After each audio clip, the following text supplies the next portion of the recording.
What's your pleasure, sir?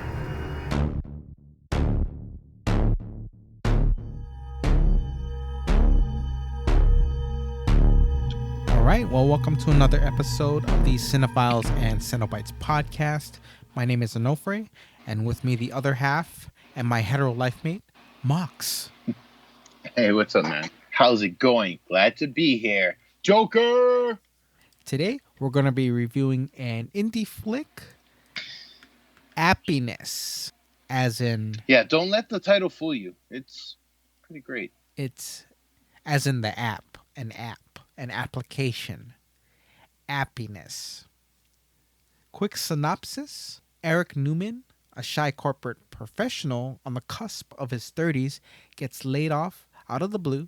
A chance meeting with long-lost techie buddy Raj Patel leads to scheming on startup billionaire dreams. With the help of a grassroots team led by the multi-talented Janine, Eric and Raj may be on the road to riches, freedom, and finding their true calling. But what starts off promising soon turns into a slippery slope of growing sacrifices, leading them to not just question what they should be really doing with their lives, but also like how long they have left to live. Booyah. That's it. Appiness is written and directed and stars. I like that. Booyah. That's it. Yeah, written, directed, starred, produced. Eli Battalion. And the film also co-stars Varun Saranga and Amber Goldfarb. And I hope I said that right. Was Amber the main girl? Yes. Janine. Oh, okay. I think she's got a future. Very charismatic, very pretty, plays the role well.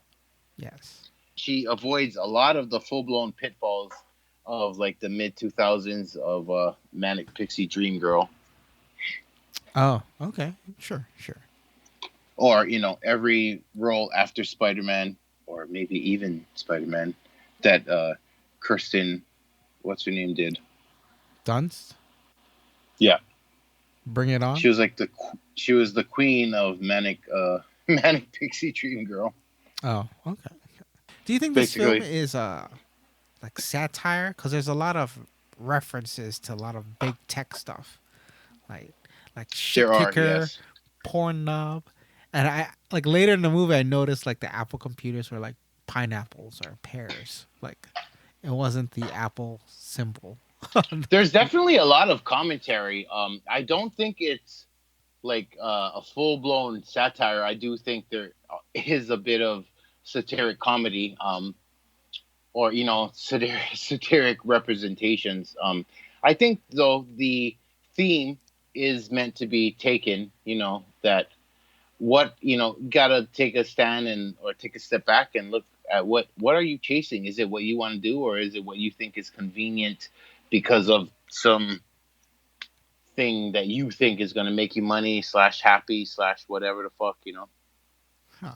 The irony being, it's probably not, but even if it is, you're still going to be unhappy like all of the Hollywood people or rich people who kill themselves or drug dose themselves to death.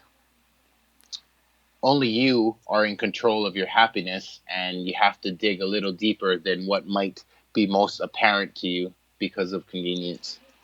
Can you pitch to me his app? Because that I still I wasn't clear on what it was.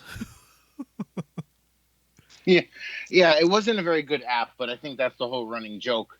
Not many apps are. Most apps are going to be bullshit. They are going to be things that other people have thought of already or are thinking of currently.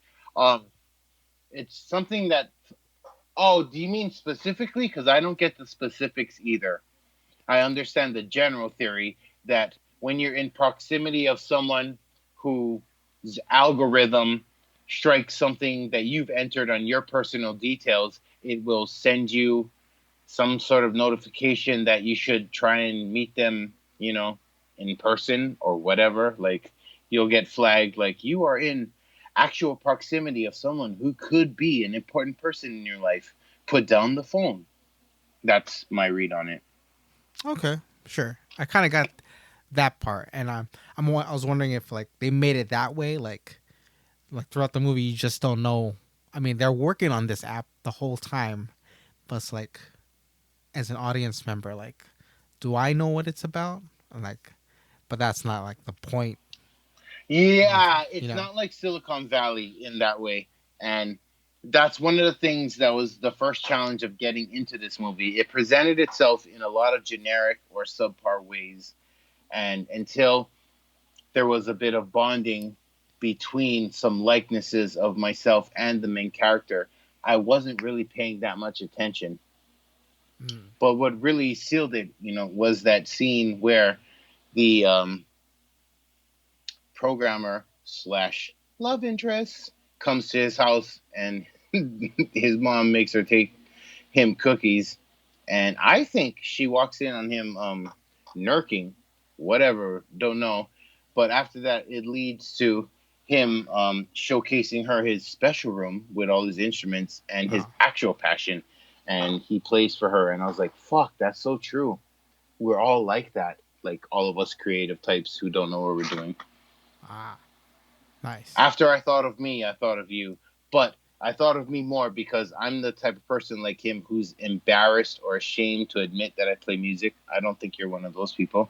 No, you shouldn't be. Why? I don't know, just like how he was like, I just want, I feel that way And too. also, he wasn't Ah. nerking it. He was doing air drums. Oh, okay, legit, legit, legit. I don't it I thought that's what he was doing. I still don't know because I wasn't fully, paying that much attention until, and then I got a real good look at the main actress at that point. I was like, oh my god, you can put her in a baseball cap and plain clothes all you like, but she's goddamn gorgeous. Like, oh, Hmm. she's way out of the main character's league, but movie. Oh.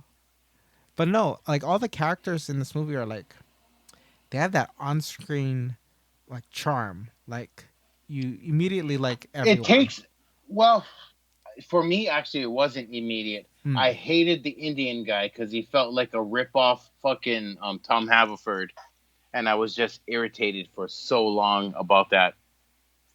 Who the character of Raj? The Indian guy, I think there's only one main Indian guy. Yeah, whoever he was, he felt like an imitation Tom Haverford. Who's that? Um, Aziz Ansari, Oh, him? Huh. I never thought of it that way. or the Pakistani version. Well, no, actually, that guy plays mean on Silicon Valley, but it just it it didn't present itself as layered a performance as it turned out to be. Ah. And I think they introduce it to you as some kind of recognizable stereotype, and then you're either able to invest or not. I was not, but and then we get a deeper understanding of the people and the story.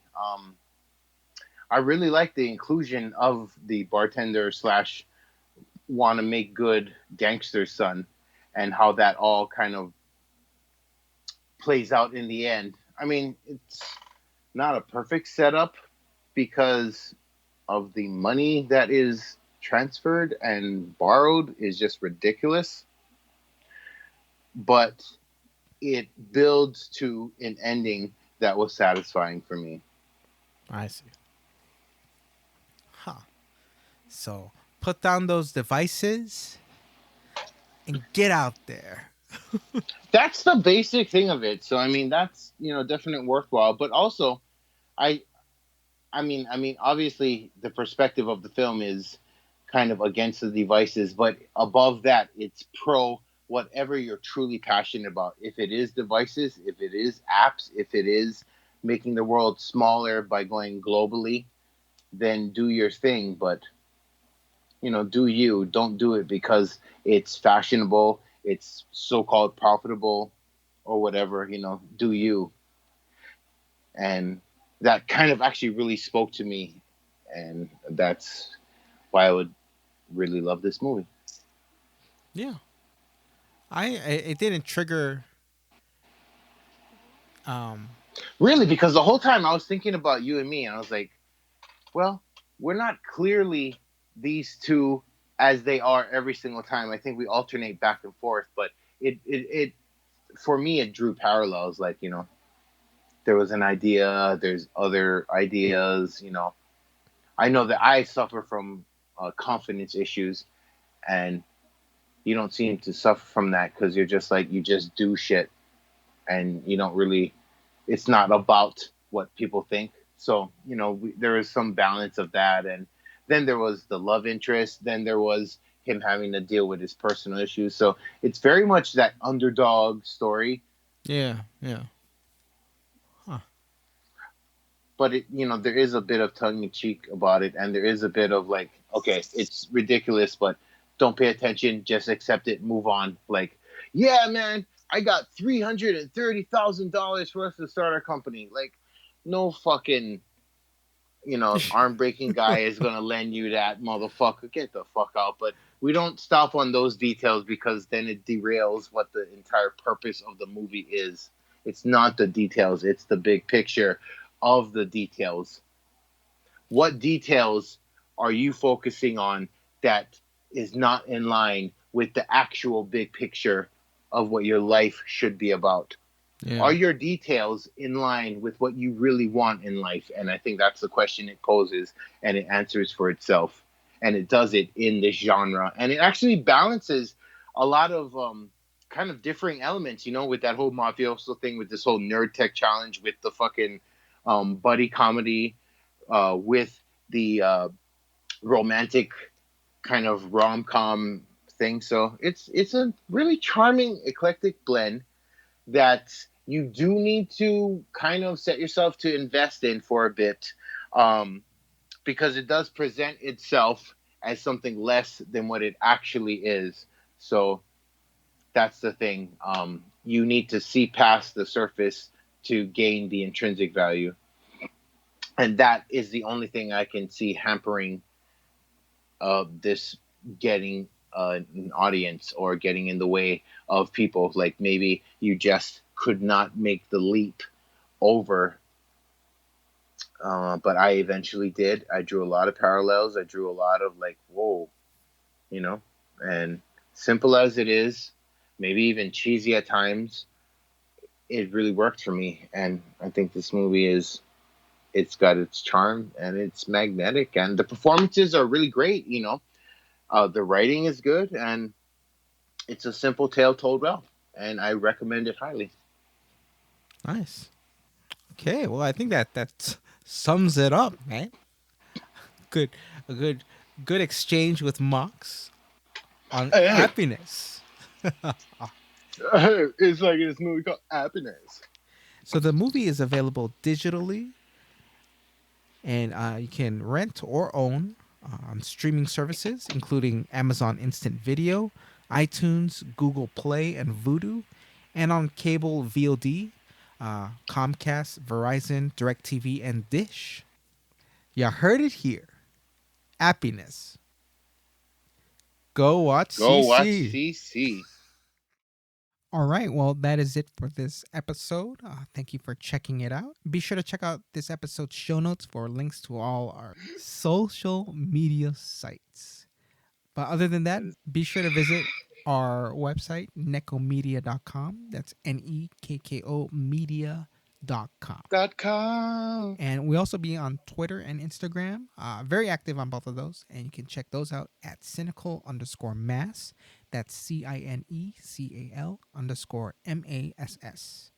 And feel free to get in touch through email, cinephiles and cenobites@gmail.com. Any movie recommendations, we'd love to check it out. Any screeners, Any screeners? we'd love to review. Any potential guests? Yeah, we love having guests on the show too. Yeah, if you're a filmmaker, fucking hit us a line and we'll get you on the show. Ask you your top 6 movies and what it's like to be an artist like you. Oh, yes. And any fellow cinephiles and cenobites, you are welcome. Yes. Any place that they can hit you up, Mox? At villainous_kind, Instagram and fucking Twitter. But don't bother. I rarely check it except when I'm drunk. So Oh, uh, okay. I'd either send it to Ono or the show. Yeah, you can check me out on Twitter at this is Ono. That's this is OHNO. Same goes for Oh Instagram. no! Yup. All right. Well, thank you again. Take it away, Annika. This has been a Nekko Media podcast broadcasting from the Blood Cave, part of the /tag Pollard family. For myself, Annika Pussyfoot, Mox, and Ono, keep the lights on and check under that bed because there's only one universal truth. No lives matter. That means you. Stay rating, Wokeland. We have candy.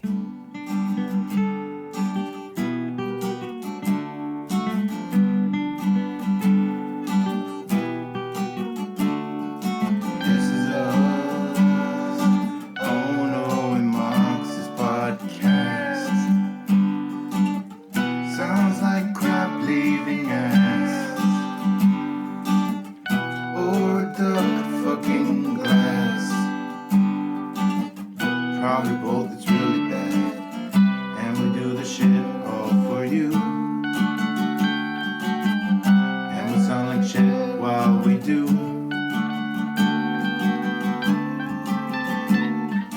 Tigers podcast, we broadcasting shit podcast. Tigers podcast, in your face, in your dreams. Shit podcast. Tigers podcast, we broadcasting shit podcast. Tiger Shit Podcast, in your face, in your dreams. Shit Podcast.